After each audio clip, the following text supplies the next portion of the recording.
이 시간 함께 찬송가 369장 죄짐 맡은 우리 구주 찬송하시겠습니다.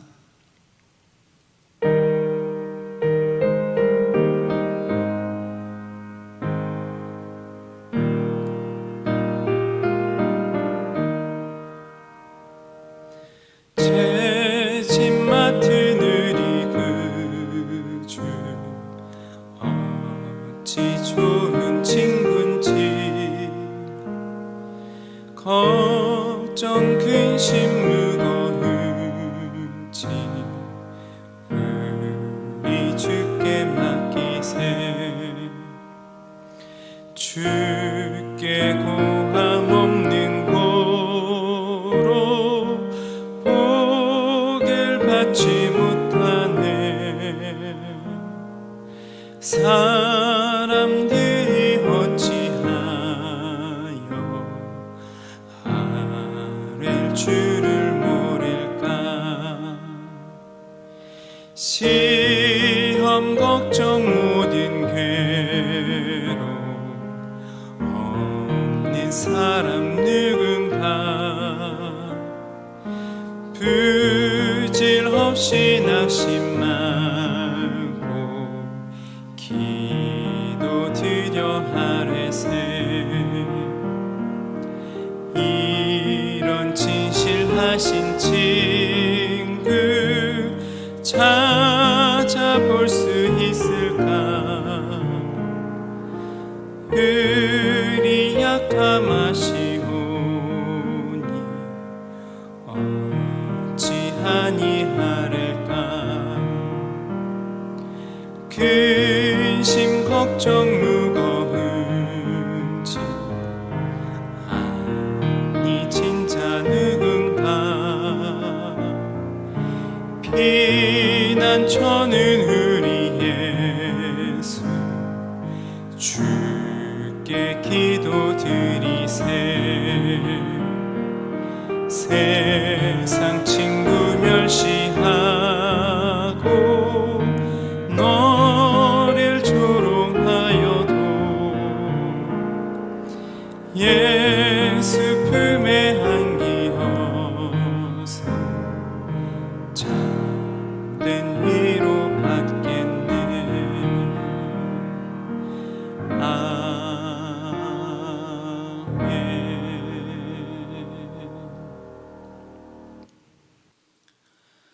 이 시간 함께 보실 하나님의 말씀은 이사야 54장 11절에서 17절까지 말씀입니다. 우리 함께 같이 봉독하도록 하겠습니다. 너 곤고하며 광풍에 요동하여 안위를 받지 못한 자여 보라. 내가 화려한 채색으로 내 돌 사이에 더하며 청옥으로 내 기초를 쌓으며 홍보석으로 내 성벽을 지으며 석류석으로 내 성문을 만들고 내 지경을 다 보석으로 꾸밀 것이며 내 모든 자녀는 여호와의 교훈을 받을 것이니 내 자녀에게는 큰 평안이 있을 것이며 너는 공의로 설 것이며 학대가 내게서 멀어질 것인즉 내가 두려워하지 아니할 것이며 공포도 내게 가까이 하지 못할 것이라. 보라, 그들이 분쟁을 일으킬지라도 나로 말미암지 아니한 것이니 누구든지 너와 분쟁을 일으키는 자는 너로 말미암아 패망하리라. 보라, 숯불을 불어서 자기가 쓸만한 연장을 제조하는 장인도 내가 창조하였고 파괴하며 진멸하는 자도 내가 창조하였은즉 너를 치려고 제조된 모든 연장이 쓸모가 없을 것이라. 일어나 너를 대적하여 송사하는 모든 혀는 내게 정죄를 당하리니 이는 여호와의 종들의 기업이요 이는 그들이 내게서 얻은 공의이니라. 여호와의 말씀이니라. 아멘. 우리는 지금 이사야 54장을 보고 있습니다. 이 장에서 확실하게 드러나는 주제는 회복된 하나님의 백성 및 회복된 하나님의 왕국입니다. 이것은 53장에 나온 의로운 메시아의 대속적 죽음으로 인하여 발생하는 하나님의 은혜의 일들입니다. 이렇게 메시아의 대속적 죽음을 통해 과거에 잉태치 못한 하나님의 백성들은 수많은 후손들을 잉태하여 그 자손이 많게 될 것이고, 또 수치를 지워주실 것이고, 또 지위와 삶이 회복될 것이며, 또한 이러한 회복의 약속은 천지가 변해도 없어지지 않을 것이라고 오늘 말씀하시는 것입니다. 이러한 모든 내용들은 바로 이스라엘 백성들의 공로에 입각한 것이 아니라 여호와의 의로운 종으로 말미암아 일어난 것이죠. 이 의로운 종이 모든 죄를 담당하고 대속을 위하여 죽음까지도 짊어졌기 때문입니다. 특별히 오늘 우리가 본 이 11절에서 17절까지는 피폐한 예루살렘을 향하여 영화와 평강의 비전을 제시하고 있습니다. 훨씬 더 놀라운 모습들이죠. 그러나 이러한 예언의 내용은 실제적으로 포로 귀환민들이 포로 귀환 후에 지은 예루살렘의 성전의 모습을 나타내는 것처럼 보이지는 않습니다. 오히려 더욱 궁극적인 예루살렘, 즉 신약 시대의 예수 그리스도의 구속 사역을 통해서 건설되어질 그 교회의 영적인 아름다움을 예언한 것으로 보이는 것이죠. 그렇습니다. 하나님께서는 이스라엘 백성들의 역사적인 어려움과 현실을 통해서 회복의 말씀을 주시는데, 그것은 다만 이스라엘 백성들의 민족적인 구원 정도의 해결이 아니라 예수 그리스도로 말미암은 궁극적 승리와 하나님의 통치의 결말을 보여주고 있는 것입니다. 지금 당장은 매우 어려운 현실 세계를 겪을 수 있습니다. 그런데 그렇게 끝나는 것이 아니라 결국 하나님의 통치가 끝까지 실현되어 이룰 것이며, 정말 새로운 예루살렘에서 하나님의 통치를 경험하게 될 것이라고 말씀하시는 것이죠. 하지만 사실 오늘의 이 말씀을 계속해서 보고 있자면 이러한 회복의 내용들은 잘 와닿지는 않습니다. 왜냐하면 이렇게 말씀하시는 하나님을 믿는 우리의 실제적인 삶이 그리 쉽지 않기 때문이죠. 실제로 이 본문에서도 11절 말씀 첫머리에 이렇게 시작을 하고 있습니다. 너 곤고하며 광풍에 요동하여 안위를 받지 못한 자여. 사실 이 말씀을 받고 있는 실제 이스라엘의 상황도 사실은 매우 공고한 상황인 것입니다. 한번 생각해 보십시오. 지금의 저와 여러분의 삶을 한번 생각해 보십시오. 11절 말씀처럼 매우 곤고하고 광풍에 요동하고 있습니다. 광풍에 요동한다는 것은 원문의 의미를 살리자면 폭풍이 부는 것을 묘사합니다. 그런 상황 가운데 하나님의 회복과 궁극적인 승리의 말씀이 떨어지는 것이죠. 그렇다면 이러한 상황은 어떻게 이해를 해야 할까요? 하나님께서는 도대체 저와 여러분들에게 무엇을 하고 계십니까? 사실 오늘 본문 말씀 54장 전체인데요, 이 본문 안에서 우리는 하나님의 힌트를 살펴볼 수 있습니다. 54장의 7절 말씀입니다. 내가 잠시 너를 버렸으나 큰 긍휼로 너를 모을 것이요. 8절 말씀. 내가 잠시 가렸으나 영원한 자비로 너를 긍휼히 여기리라. 지금 이스라엘 백성들은 현실적으로 힘듭니다. 그러나 저와 여러분들이 알고 있다시피 이 북이스라엘과 남유다의 멸망이라는 것은 그들이 하나님을 떠나서 산 결과물들입니다. 그렇기 때문에 아수르와 바벨론의 침공이라는 것은 표면적으로는 매우 엄한 현실이지만 그것은 이스라엘 백성들을 오히려 버리지 않고 있기 때문에 발생되는 하나님의 훈육, 하나님의 엄한 다스림인 것이죠. 따라서 이러한 회복의 메시지들은 사실 하나님께서 우리들을 결코 끊어내고 있지 않다는 확증인 것입니다. 우리가 스스로 보기에도 신자로서 너무나 못된 모습이 보일 수 있습니다. 스스로 생각하기에도 이거는 하나님 믿는 것 같지 않다. 내가 정말 이렇게 살 수 있는가? 이러한 모습을 볼 수 있죠. 자, 그런데 그렇게 한다고 해서 하나님께서 그 순간순간마다 우리를 매우 엄격하게 훈련조차 하지 않고 무심하게 버리신다면 그것은 우리를 아예 생각조차 하지 않는 것이죠. 그런데 바로 그렇게 하지 않겠다, 또한 않았다라는 의미입니다. 우리의 못된 모습이 보였습니까? 그렇다면 그거를 그냥 무심히 놔두시는 것이 아니라 그것을 고치시는 하나님이시라는 것이죠. 그 마음은 결국에는 긍휼한 마음인 것입니다. 순간적으로는 우리에게도 잠시나마 버린 것처럼 느껴질 수 있습니다. 하지만 그것은 영원한 자비가 있기 때문에 우리에게 수반되는 하나님의 가르침인 것이죠. 여러분, 자녀를 왜 혼을 내겠습니까? 일부러 혼을 내는 경우가 있습니까?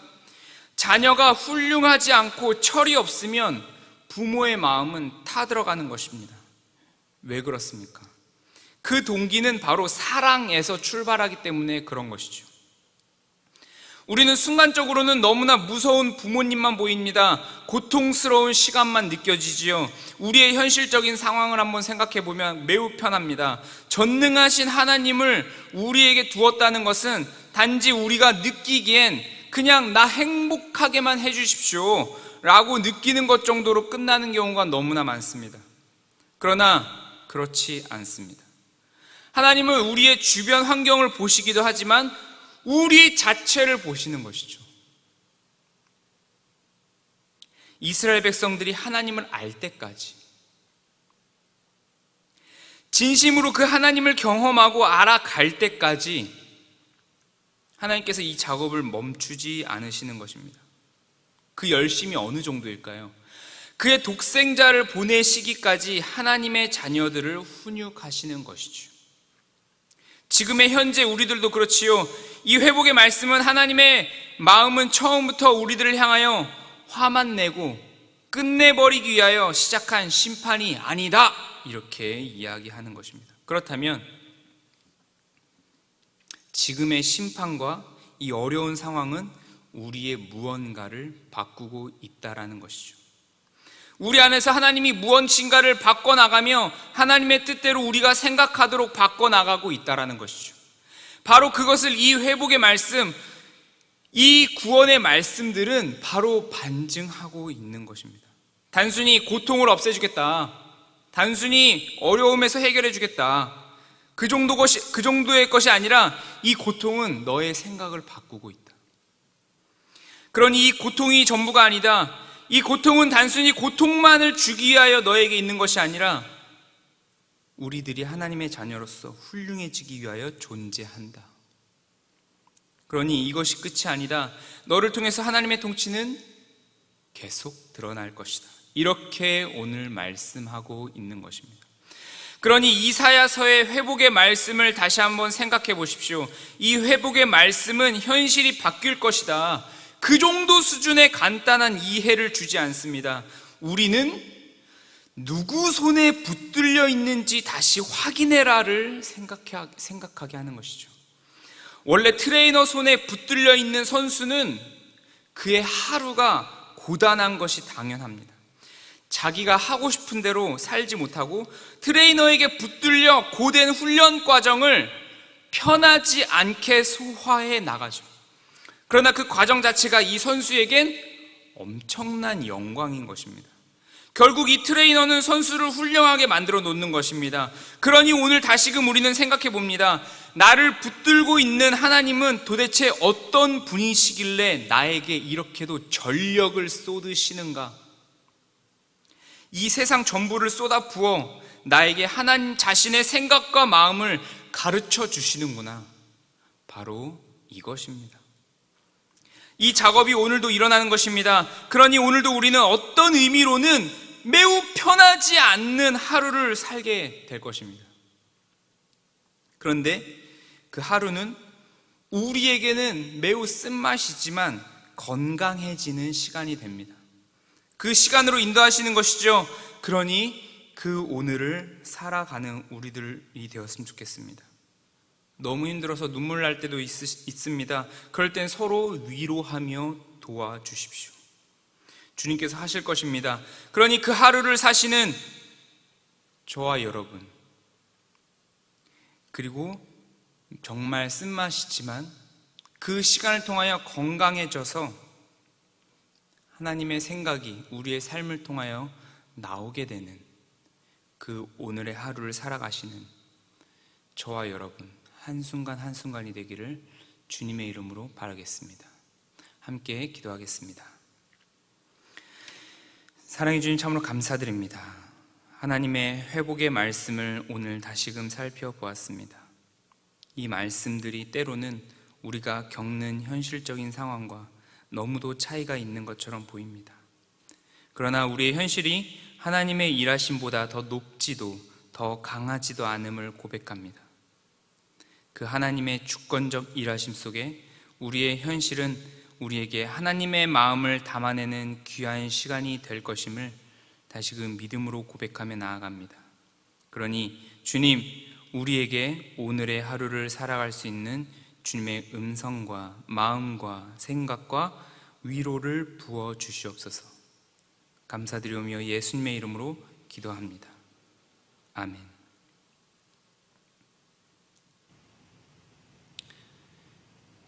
이 시간 함께 주기도문 하신 후에 우리 각자 가지고 오신 개인 기도 제목과 그리고 교회와 나라를 위해서 계속해서 기도하며 나가도록 하겠습니다. 함께 주기도문 하겠습니다. 하늘에 계신 우리 아버지여, 이름이 거룩히 여김을 받으시오며 나라가 임하시오며 뜻이 하늘에서 이루어진 것 같이 땅에서도 이루어지이다. 오늘 우리에게 일용할 양식을 주시옵고 우리가 우리에게 죄 지은 자를 사하여 준 것 같이 우리 죄를 사하여 주시옵고 우리를 시험에 들게 하지 마시옵고 다만 악에서 구하시옵소서. 나라와 권세와 영광이 아버지께 영원히 있사옵나이다. 아멘.